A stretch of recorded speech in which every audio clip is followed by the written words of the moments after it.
Here with us on Timbers in 30 to help do that is the head coach, Caleb Porter. Caleb, 4 wins in your last 7, only 1 loss since July 19th, 6 games to go and a little bit of a break. How do you feel at this point in the year? Yeah, I mean, we're in a good run of form. Obviously, you said it. The last 7 games, we've been playing well, and I think the biggest thing is we've corrected some issues that we had earlier in the year, and that's been the difference. You know, we're closing out games better. We're defending crosses better. We're defending set pieces better.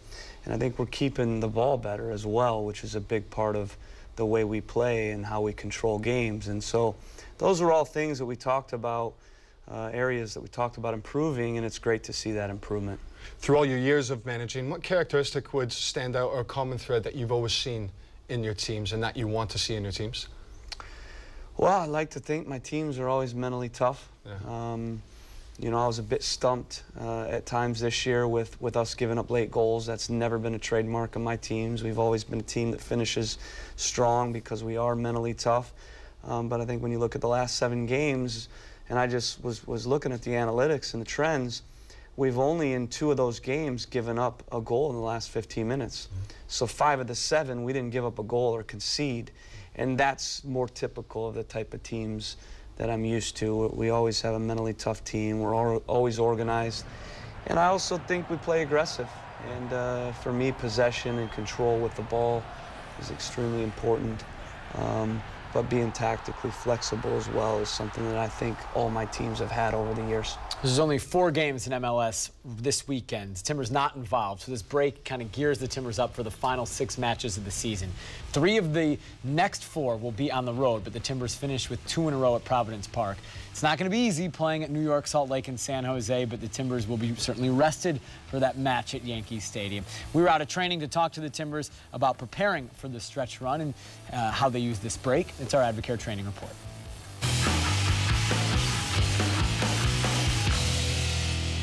Resting well, preparing the game, knowing that we have a long flight now and a hard game, and you know, thinking in the top of the table. We have to be motivated about the top of the table, playing in the way we played last week, and using that confidence, you know. And obviously we will have everybody involved in the team, so that's good too. We want to get to win all 6 games. Why not? We can do that, and it's very important to be at our best at this period of the season. And if we are at our best, we can get those 6 games win. Seems like a confident group, and as we've talked about, results are certainly have shown that recently. You talk so much in MLS about peaking late. Is this the time now with 6 games to go? Is this kind of the stretch run where you guys want to peak it at this point? I like hearing what Larry's was saying, like 6. right? I mean, you know, I can sit up here and say this and that, but you want your players to be saying it, and what he's saying is we want to win every game, and that's obviously the goal. You know, we're never going to try to lose a game. We're going to take them one at a time, and we realize in the next 6 games that that's going to determine our fate. The nice thing is we are hunting the top. You know, we're not just hunting the red line, we're hunting the top. And that's the position you want to be in, within striking distance of the top of the league. And ideally, you're getting the 1 or 2 seed and avoiding the knockout game versus, you know, having to go on the road in the knockout. So, you know, we're going to take it one at a time. We have a very difficult, you know, 2 road game stretch here, but then we finish it with 3 or 4 at home, which is a great lead-in, I think. 6 games to go to the end of the regular season. You often hear the saying, you learn a lot about your players in this time of year. Does that ring true, and do you see certain characters step up and take their game to another level? You hope to see the characters step up?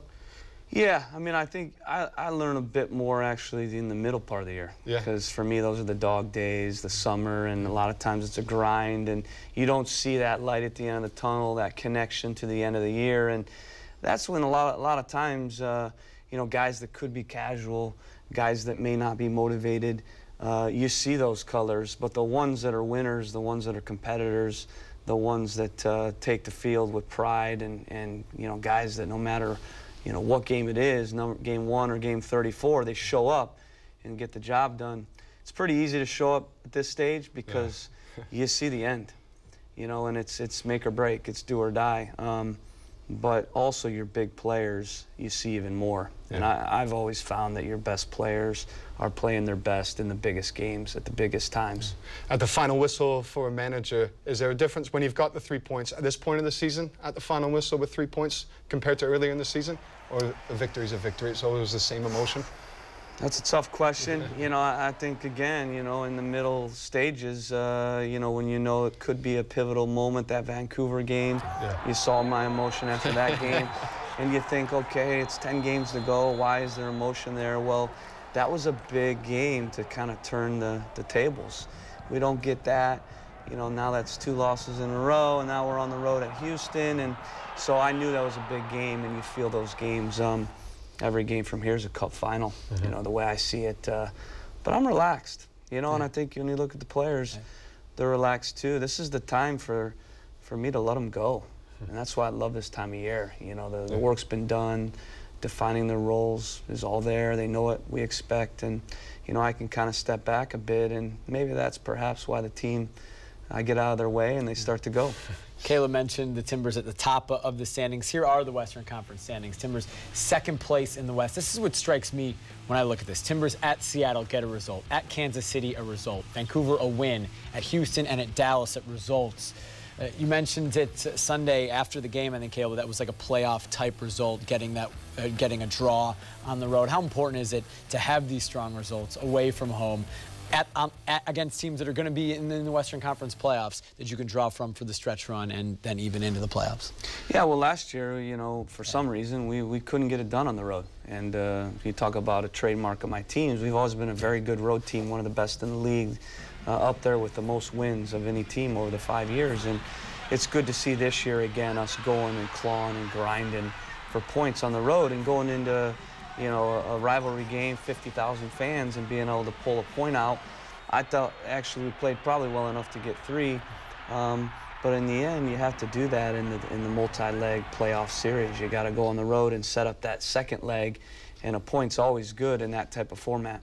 We won't have the chance to chat to you before the New York City FC game on this television show with Patrick Vieira against the New York City team, who have been running very well. Do you like that challenge, going into Yankee Stadium? And that challenge, I know it's about the players for you, but through the managerial styles with Patrick Vieira, a guy who obviously his career has been at the top, and management-wise has been doing very well. Do you like that challenge on both sides of it, the players and in the technical area? I like all challenges, obviously.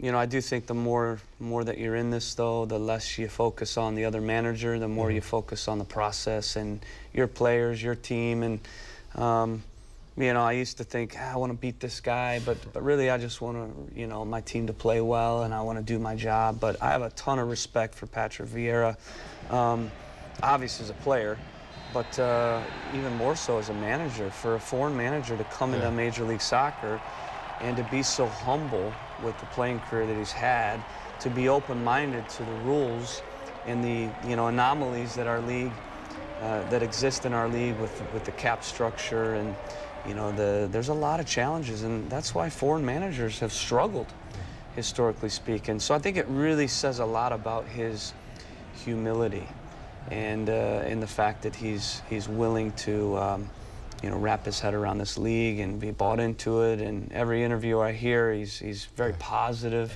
about our league, and we need those type of coaches who have that clout to be in this league. Yankee Stadium is certainly a unique challenge of MLS, going there and playing. You guys did it a couple years ago. NYC's very good at home, obviously. They're used to that small pitch. Do you approach it any differently? How do you handle kind of the challenges that'll pose? Yeah, it's a tough field. You know, I mean, it's the outfield of a baseball, you know, as you know, and it's very tight. It's the tightest field in the league, and you know, so we're trying to pick up little keys, because you can start to see when you watch their team play on that field how they're looking to play, you know, in a way, and so we've picked up a few things and just watching them, and you know, hopefully that will help us. But very good team, play from the back, and you know, I think look for no further than David Villa. For me, he's been the best striker, you know, one of the best strikers in the league since he's arrived, and you know, none of us will obviously relax over the 90-plus minutes with him on the pitch. We look forward to that match next week. Enjoy your Labor Day as we wait for that as well. Thanks for coming on Timbers in 30. Thanks, guys.